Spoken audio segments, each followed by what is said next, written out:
A controversial pick to potentially lead the BLS, although conservatives are definitely thrilled about it. President Donald Trump has nominated the next leader of the Bureau of Labor Statistics. His name is E.J. Antoni of the Heritage Foundation. Now, during an interview this month, Antoni criticized the inaccuracy of the recent numbers released by the BLS.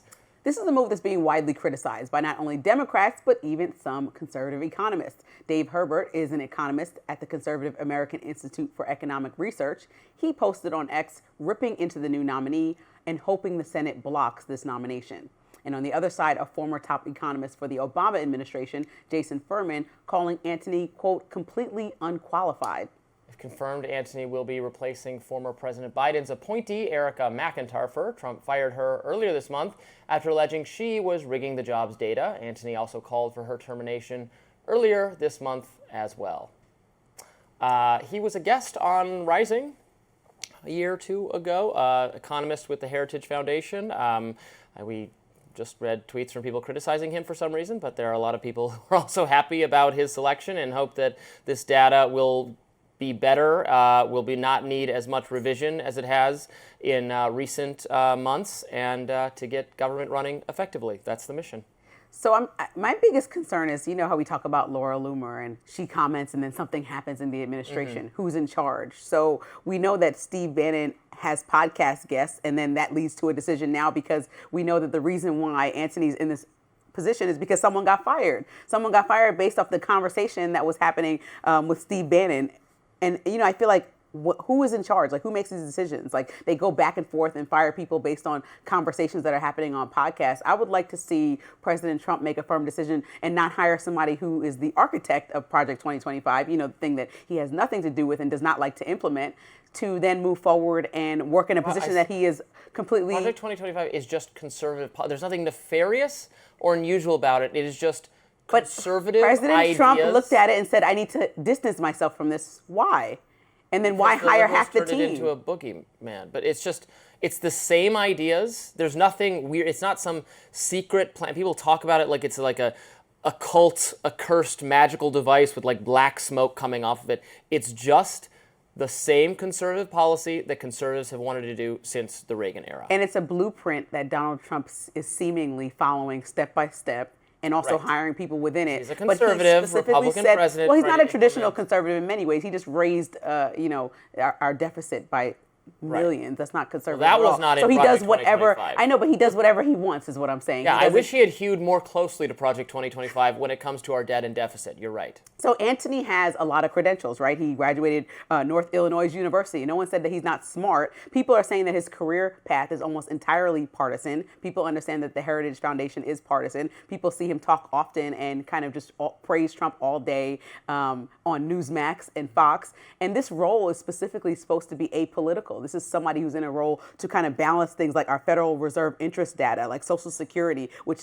then leads into the cost of living for 70+ million people. So I think that believe that the role is nonpartisan. It's not a belief thing. This is, you know, I like to go by, Robby, numbers. And a lot of times this week we've been talking about beliefs. You believe DC is unsafe. You believe, I'm telling you that this role is supposed to be nonpartisan. It was created to be nonpartisan. Similarly to the Supreme Court, whether you believe it is, you don't want to lose faith in all our institutions. These are why I've they were created. I've already lost faith in our institutions. Okay, so we should just throw the whole government away then. That's not a good solution. Well, what the Trump administration is doing is getting rid of certain aspects of the government and then replacing in the government people with people they think are more effective. Or blindly faithful to Trump, which I don't think is always a good idea. They're going to implement his policy agenda. He won the election, and so there's no longer going to be this permanent class of government bureaucrats who act independently of the political will of the people actually elected to government.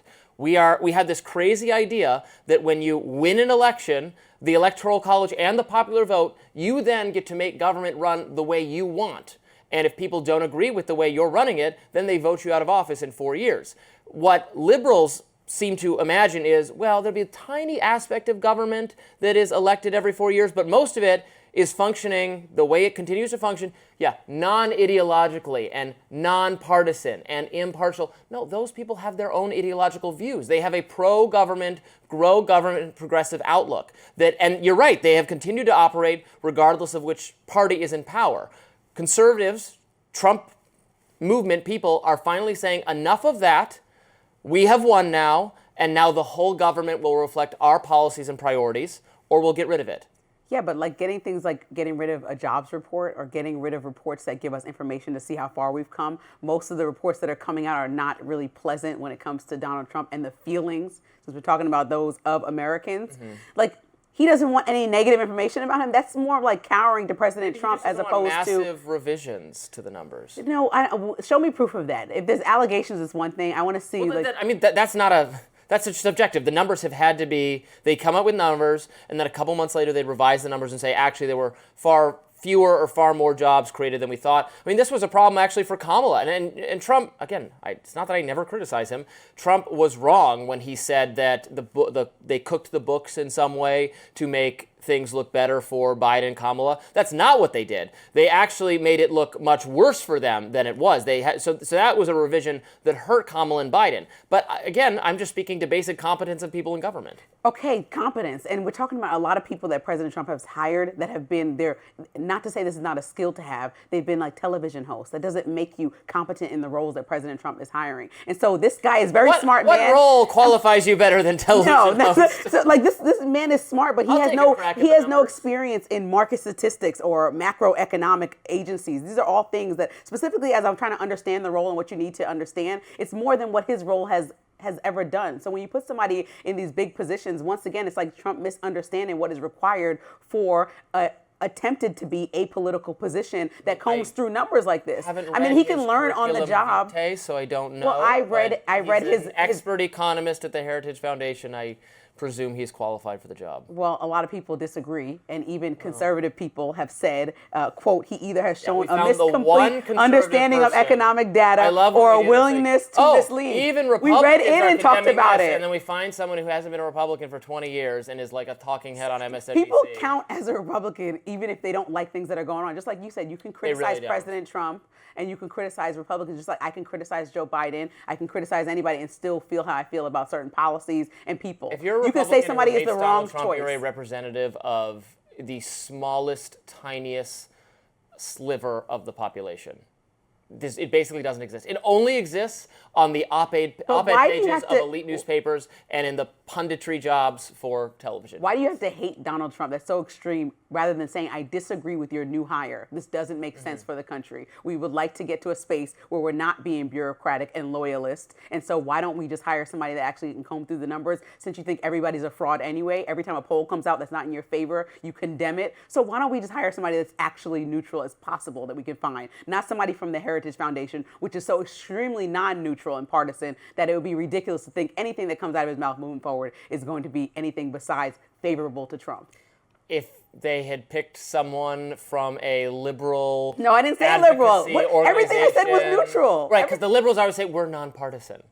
Oh, yeah. They could have picked somebody from NPR since a lot of people are going to have jobs. And that would be nonpartisan? Yes.